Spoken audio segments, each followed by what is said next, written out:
Hey guys, welcome back. It's Josh with the Financial Advisor Car Guy. So first things first, you're gonna notice the background behind me is a little bit blurry, and that is because I'm using the cinematic mode on my phone.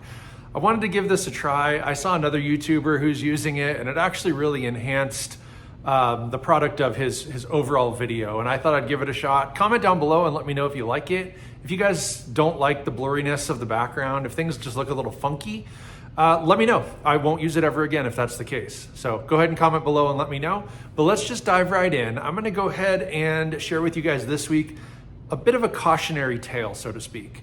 Let's rewind the clock about 2 years. Almost 2 years ago today, I was out buying a Dodge Challenger.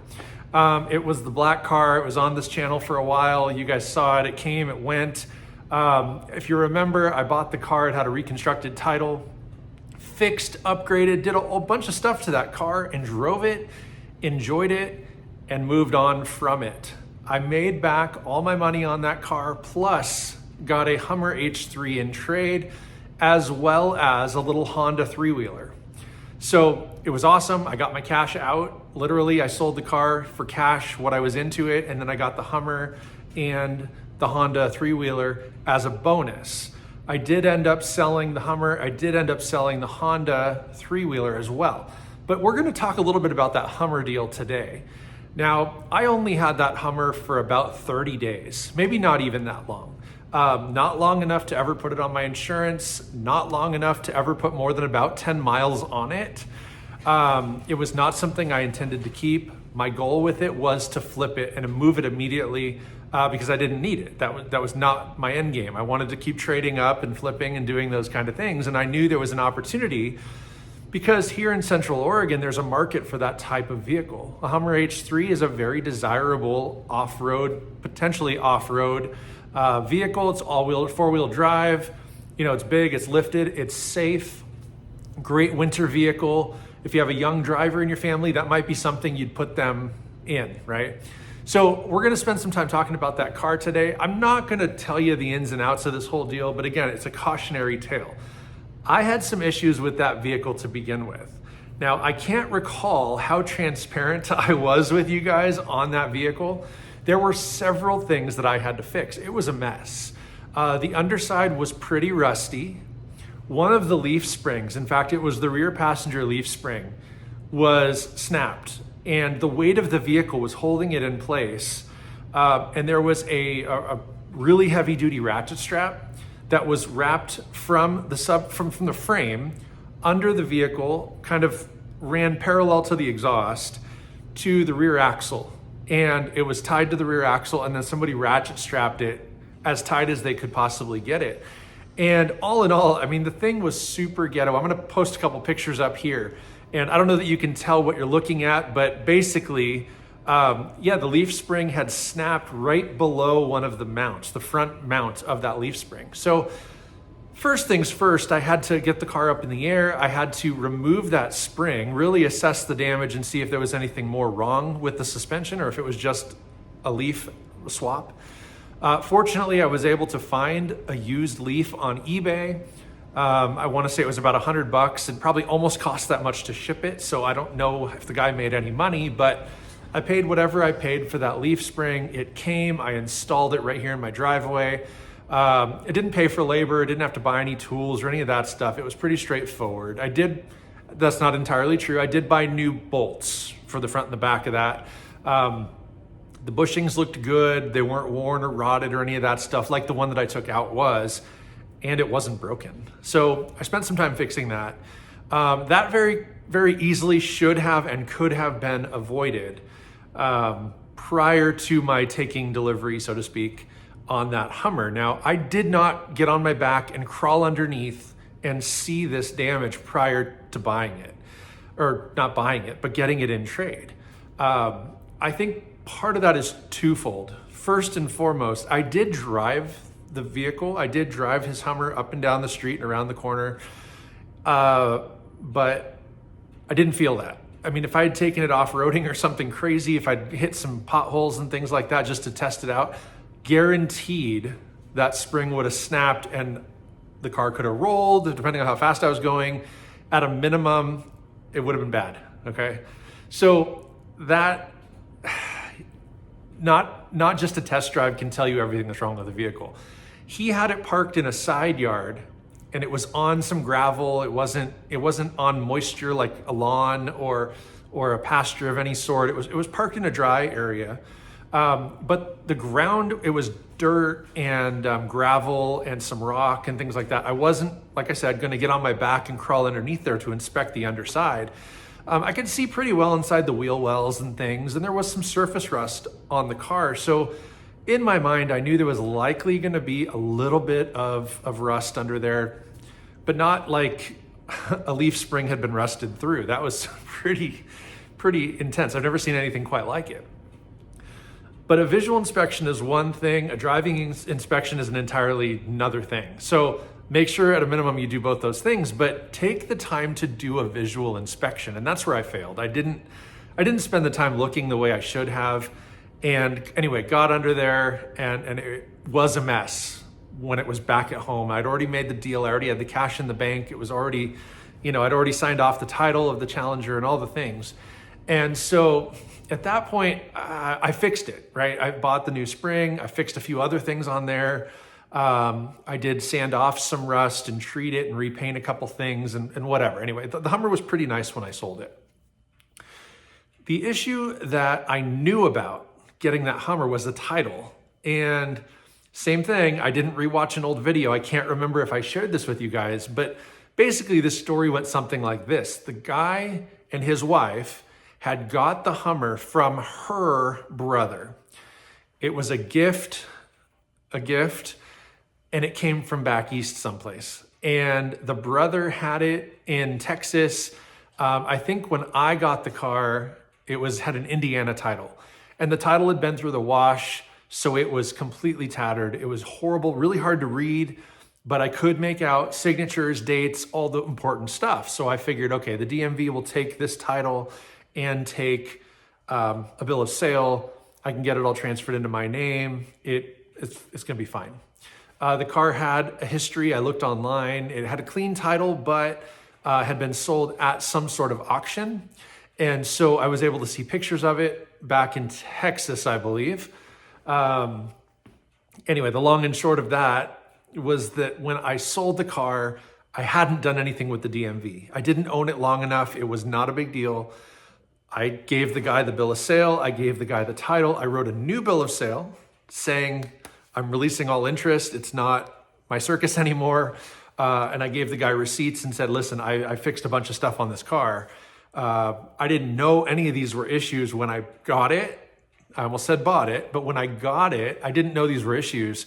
After driving it a little bit here and there, a couple miles, whatever, very quickly I realized that this thing needs some work.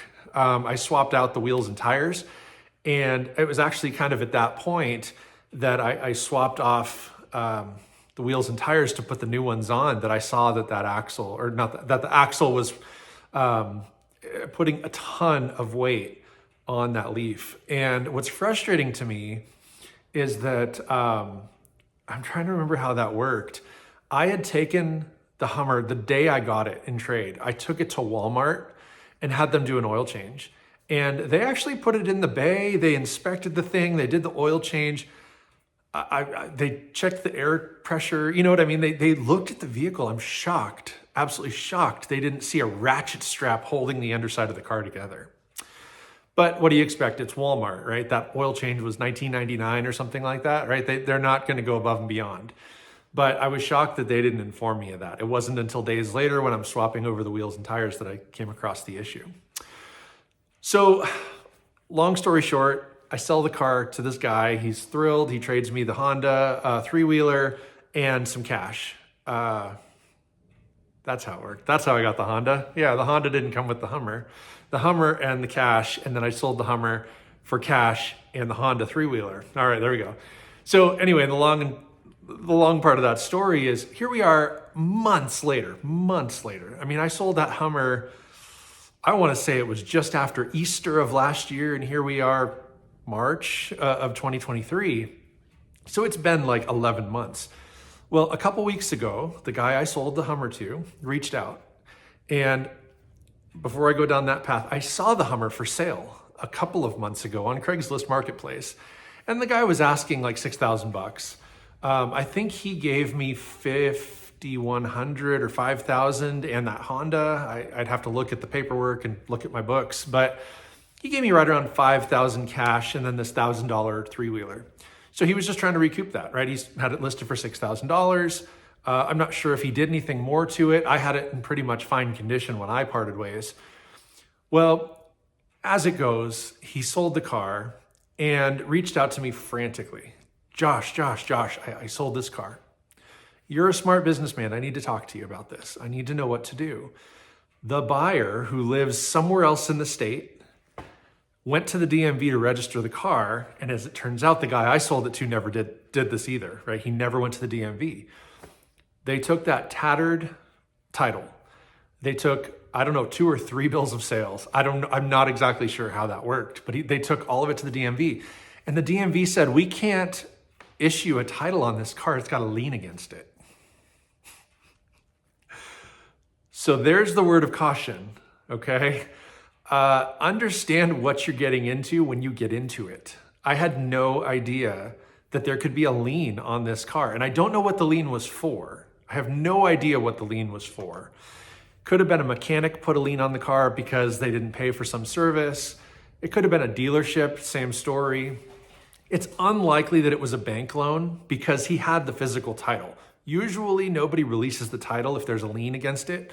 So I don't know how big the lien was. I don't know who the lien issuer was, but he's freaking out. He says, the DMV told her she's got to pay $2,500 or $3,000 or some crazy amount of money to get this problem remedied.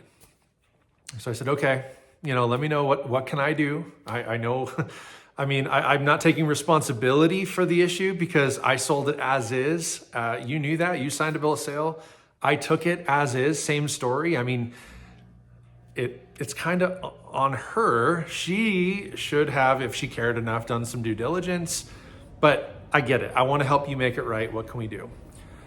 So he says, well, basically what she wants to do is either return the car to me, and if I do that, then I want to return the car to you. I'm like, great.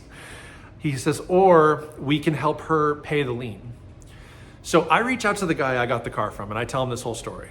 And I'm saying, listen, I don't know exactly what the story is with this Hummer, but the guy I sold it to has since sold it again. There's a lien against the car. She wants to return the car. She wants to, go back on everything. And what can we do? Help me out. So he says, sure, take the Hummer back, bring it back to me, bring me back my money, and I'll give you the Challenger again. And I'm like, no, sorry, that's not happening. That 9,000's gone. I bought an Eclipse in the meantime. Not gonna happen, sorry.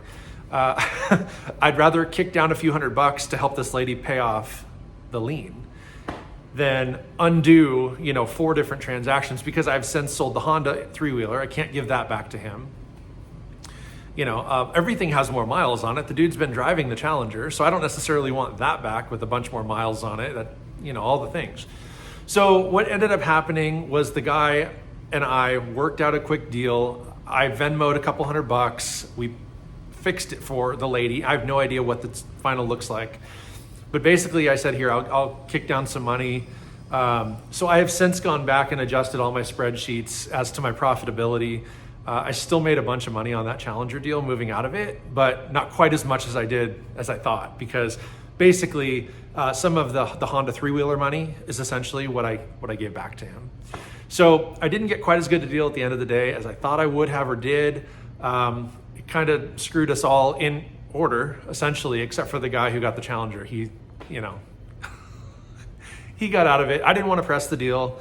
I didn't want to cause more trouble than it's worth. It's not worth the headache. It's not worth the, any of that stuff. It's just money, and it wasn't even that much, so it's not a huge deal.